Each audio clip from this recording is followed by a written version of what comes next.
Komisi Pemberantasan Korupsi menjerat 5 tersangka kasus dugaan korupsi pengadaan lahan di Rorotan, Jakarta Utara. Kejaksaan Agung menetapkan 6 orang sebagai tersangka dalam kasus dugaan korupsi terkait tata kelola komoditi emas sebanyak 109 ton PT Antam. Bantah dugaan praktik pengoplosan Pertalite menjadi Pertamax.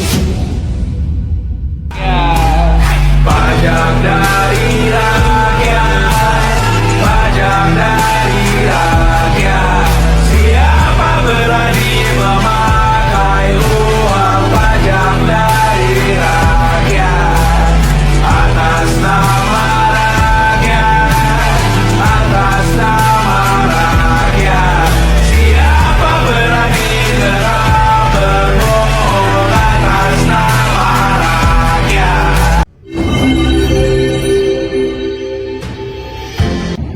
Jadi, menurut Undang-Undang Nomor 31 Tahun 1999 yang sekarang telah diubah menjadi Undang-Undang Nomor 20 Tahun 2001 tentang pemberantasan tindak pidana korupsi.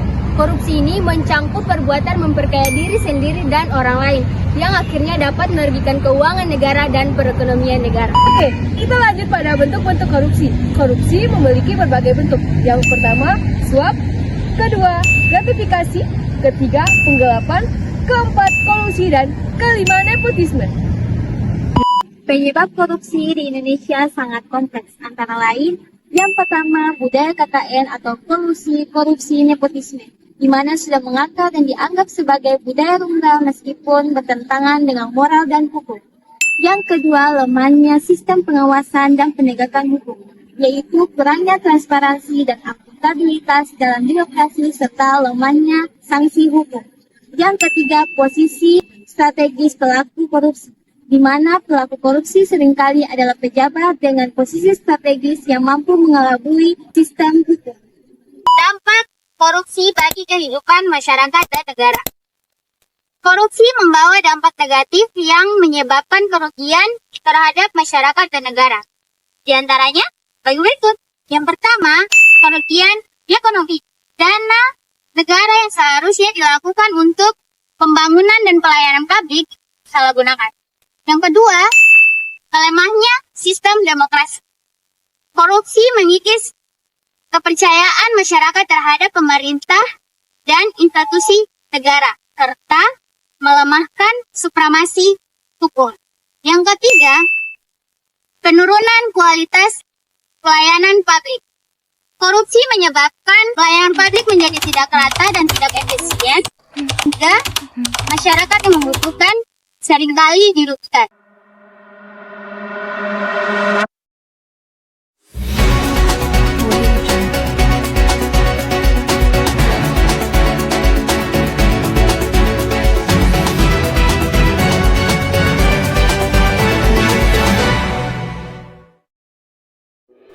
Baik, jadi saya akan membahas kasus korupsi yang sempat menghebohkan publik terkait dengan dugaan korupsi Pertamina yang telah merugikan negara ratusan triliun rupiah. Kasus korupsi Pertamina yang terungkap pada tahun 2025 melibatkan dugaan penyimpangan dalam tata kelola minyak mentah dan produk kilangan oleh pejabat tinggi di lingkungan Pertamina dan anak perusahaannya, terutama PT Pertamina Patraniaga. Kejaksaan Agung menetapkan 9 tersangka termasuk Direktur Utama Pertamina Patraniaga yaitu Rifa Siahaan, serta pejabat lain dari subholding Pertamina dan pihak luar seperti pemilik dan komisaris beberapa perusahaan terkait. Modus korupsi yang ditemukan antara lain adalah impor minyak dengan kualitas oktan lebih rendah seperti RON 90 dan RON 88, tetapi dibayarkan seolah-olah sesuai dengan kualitas lebih tinggi seperti RON 92 atau Pertamax. Minyak impor tersebut kemudian dicampur di storage untuk memenuhi standar yang dibayar, padahal secara kontrak tidak sesuai. Selain itu, ada dugaan penurunan produksi minyak domestik agar impor meningkat, yang menyebabkan negara mengalami kerugian sangat besar, diperkirakan mencapai 193,7 triliun pada tahun 2023 dan kemungkinan lebih besar jika dihitung dari 2018 sampai 2023. Penyidikan kasus ini melibatkan pemeriksaan ratusan saksi dan masih berlanjut untuk memperkuat bukti dan melengkapi berkas perkara yang telah dilimpahkan ke penuntut umum.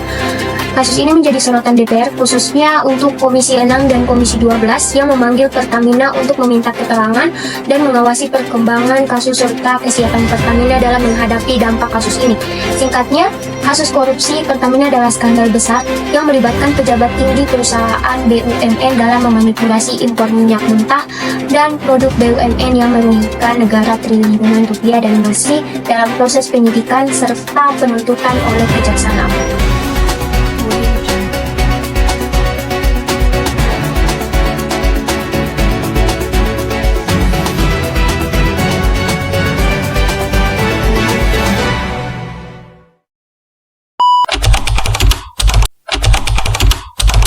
Yang pertama, memperkuat penegakan hukum.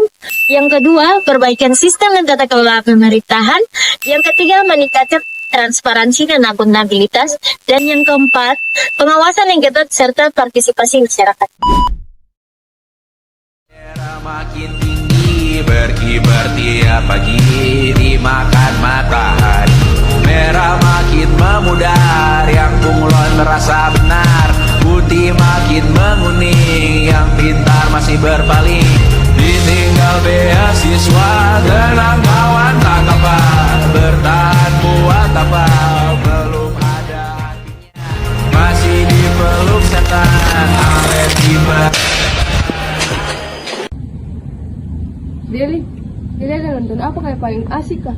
Iya Dita, kita nonton video korupsi kalau mahasiswa nih. Korupsi di kalangan mahasiswa memang sih perlu kaget lah, aku sebiasa terjadi. Wih, apa bareng tuh? Apa paling serius kok kamu nonton akang? Mesya kata nonton video korupsi di kalangan mahasiswa ya? Ini sekarang ini bukan cuma pejabat-pejabat, orang-orang tua sama mahasiswa dia sekarang lagi korupsi. Misalnya nih, begini, ini dan ini. Sekarang ini hal-hal kecil kayak titip absen saya termasuk korupsi lah. Titip absen. Wih, kamu sudah bikin tugas filsafat? Wih, Balomi! Lupa ti. Barang sih sudah. Sudah dong. Memang nyontek dulu. Barang bisa. Mungkin kita belum duduk di kursi pemerintahan, tapi setiap hari kita duduk di persimpangan antara pilihan jujur atau curang, integritas atau kepentingan pribadi, dan tanggung jawab atau alasan. Kalau bukan kita yang mulai jujur, terus siapa? Dan kalau bukan sekarang, kapan? Masa depan Indonesia bukan berada di tangan mereka yang serakah, tapi di tangan kita yang berada.